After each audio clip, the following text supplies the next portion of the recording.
Carrot കറി ഉണ്ടാക്കാൻ പോവുകയാണ്. മോര് കറി. അതിന് സ്പെഷ്യലായിട്ട് എണ്ണ അടുപ്പ് വെച്ചേക്കുന്നു. എണ്ണ ചൂടാൻ ശേഷം കടുകിടണം.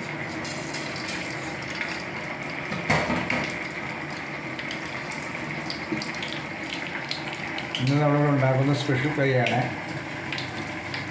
ക്യാരറ്റ് മോര് കറി. ഇതിനാവശ്യമുള്ള സാധനം 100 ഗ്രാം ക്യാരറ്റ് പുഴുകിക്കൊണ്ടിരിക്കുകയാണ്.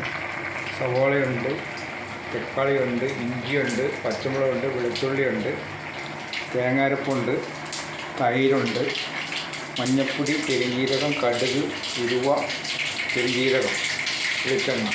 ഇത്രയും സാധനം ഉപയോഗിച്ചാണ് നമ്മളിന്ന് മോര് കറി ഉണ്ടാക്കുന്നത്. സിമ്പിളായിട്ടുള്ളൊരു മോര് കറിയാണ്.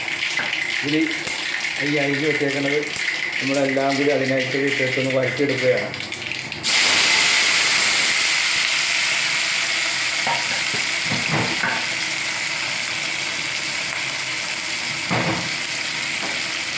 എല്ലാം കൂടി ഒന്ന് വരച്ചെടുക്കുകയാണ്. വരച്ചെടുത്തതിന് ശേഷം വേവിച്ച് വെച്ചേക്കുന്ന അതിനകത്തേക്ക് ഇതെല്ലാം കൂടി മിക്സ് ചെയ്തതിന് ശേഷം തൈരും തേങ്ങാപ്പാൽ ഒഴിച്ച് കഴിഞ്ഞാൽ സ്പെഷ്യൽ മോര് കറി റെഡിയായി.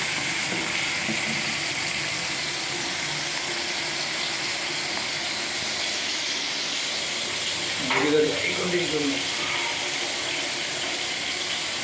ചപ്പാത്തി, ചോറ്, പൊറോട്ട, ചപ്പാത്തി, ബ്രെഡ് എന്നീ ഐറ്റം കൊണ്ട് കൊടുക്കുന്ന ഈ സാധനം കഴിക്കാവുന്നതാണ്. വീഡിയോ ഇഷ്ടപ്പെട്ടാൽ ലൈക്ക് ചെയ്യുക, ഷെയർ ചെയ്യുക, കമൻറ്റ് ചെയ്യുക. അടുത്തൊരു വീഡിയോയുമായിട്ട് വീണ്ടും വരുന്നതാണ്.